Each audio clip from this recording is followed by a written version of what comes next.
Hello दोस्तों, आपका R S गुरुजी platform पर हार्दिक स्वागत है।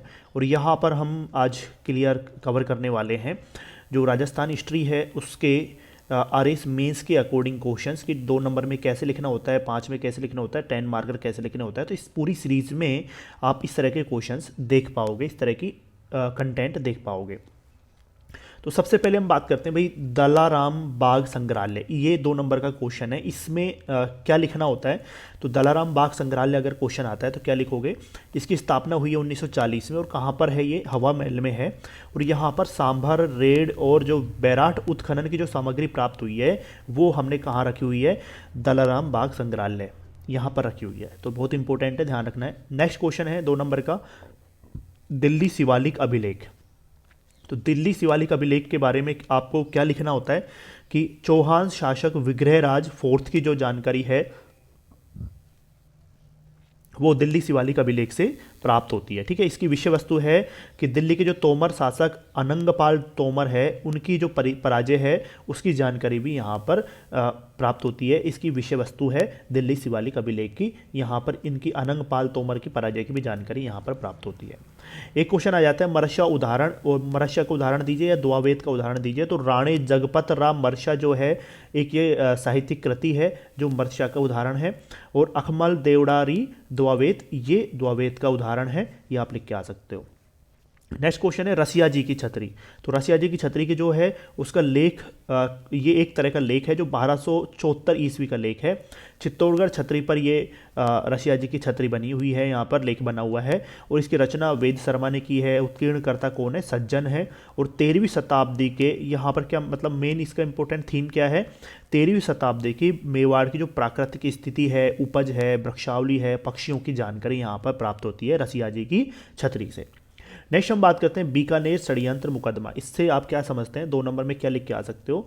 तो एक्चुअल में क्या हुआ कि जो सेकंड गोलमेज सम्मेलन हुआ था 1931 में, तो वहाँ पर बीकानेर दिग्दर्शन नाम की एक पुस्तिका बांटी गई थी। ठीक है, उस सेकंड गोलमेज सम्मेलन में। और वहाँ पर महाराजा गंगा सिंह की जो दमनकारी नीतियाँ जो थी उनको उजागर किया गया था इस बीकानेर दिग्दर्शन नामक पुस्तिका के माध्यम से। बीकानेर दिग्दर्शन नाम की पुस्तिका। ठीक है, सेकंड बात है फिर जब महाराजा यहाँ पर भारत लौटे तो फिर उन्होंने जो क्रांतिकारी हैं जैसे कन्हैयालाल ढूंढ है, स्वामी गोपाल दास है आदि जितने भी क्रांतिकारी थे, जो इस बीकानेर दिग्दर्शन नाम के जिन्होंने पुस्तिका बांटकर महाराजा गंगा सिंह की जो दमनकारी नीतियों को उजागर किया था उन पर मुकदमा चलाया महाराजा गंगा सिंह ने। और इस जो ये मुकदमा चलाया गया इसको बोला गया बीकानेर षड्यंत्र। ठीक है, नेक्स्ट क्वेश्चन है जट कतराई। जट कतराई क्या होता है कि जो ऊंट के जो शरीर के बाल हैं उनको कतर कर एक शरीर पर बहुत सारी आकृतियां उकेरी जाती हैं, है ना। तो इनको बोला जाता है जट कतराई बोला जाता है इसको। और ये मुख्यतः राइका रेबारी जो जाति होती है वो ऊंट के शरीर के बालों को कतर कर बहुत सारी आकृतियां शरीर पर बना देती है, इसको बोला जाता है जट कतराई। मेन मुख्य जातियां कौन कौन है? राइका रेबारी जो जातियां हैं। ठीक है, एलपी टेसीटोरी का जो साहित्य में योगदान क्या है, ये क्वेश्चन पूछा जा सकता है 2 नंबर में। तो ये इन्होंने चारण साहित्य है उसका संग्रह किया है, उसका सर्वेक्षण किया है। इस तरह की इन्होंने ये पुस्तकें लिखी हैं। और पुस्तकें मेन कौन सी हैं? जैसे राजस्थान चारण साहित्य एक ऐतिहासिक सर्वे, ये इन्होंने एक पुस्तक लिखी है। दूसरा पुस्तक लिखी है पश्चिमी राजस्थान का व्याकरण। तो ये 2 पुस्तक इन्होंने लिखी है। मेनली जो इनका कार्य जो रहा है वो चारण साहित्य का संग्रह और सर्वेक्षण करने का कार्य रहा है एलपी टेसीटोरी का। तो आपको क्वेश्चन पूछा जा सकता है राजस्थान में एलपी टेसीटोरी का साहित्य में योगदान। अभिनव भारत समिति तो 1907 में जयपुर में बनाई गई। अर्जुन लाल सेठी, ठाकुर गोपाल दास सिंह और केसरी सिंह बारठ द्वारा बनाई गई। और यहाँ पर राष्ट्रवाद भावना का विकास करने के लिए इस समिति का गठन किया गया, अभिनव भारत समिति का। क्वेश्चन आ जाता है मंडन की मुख्य रचनाएं कौन कौन सी हैं? तो आप लिख के आ सकते हो राजवल्लभ है, प्रसाद मंडन है, वास्तु मंडन है, वास्तुसार है, आप तत्व है, वास्तु मंडन है। तो ये वास्तु मंडन तो यहाँ पे आ गया है। राजवल्लभ, प्रसाद मंडन, वास्तु मंडन, वास्तुसार और आप तत्व, तो ये मंडन की प्रमुख रचनाएं हैं। कुराड़ा सभ्यता, कुराड़ा सभ्यता जो है वो एक ताम्रयुगीन सभ्यता है और पर्वतसर के कुराड़ा से ये प्राप्त हुई है। और प्रथम ताम्रयुगीन स्थल जो है यहाँ कुराड़ा सभ्यता से प्राप्त हुए हैं। और तांबे के औजार हथियार यहाँ से प्राप्त हुए हैं कुराड़ा सभ्यता से। नेक्स्ट क्वेश्चन बात करते हैं शाहपुरा प्रजामंडल की। तो 1938 में गोकुल लाल असावा जो हैं उन्होंने इसका अध्यक्षता की थी शाहपुरा प्रजामंडल की 1938 में। राजमहल युद्ध, तो राजमहल युद्ध तो यहाँ इसमें क्या होगा, ईश्वरी सिंह और माधो सिंह के बीच में राजमहल युद्ध हुआ था, मार्च 1747 में हुआ था। और यहाँ पर जो ईश्वरी सिंह थे वो विजय हो गए थे।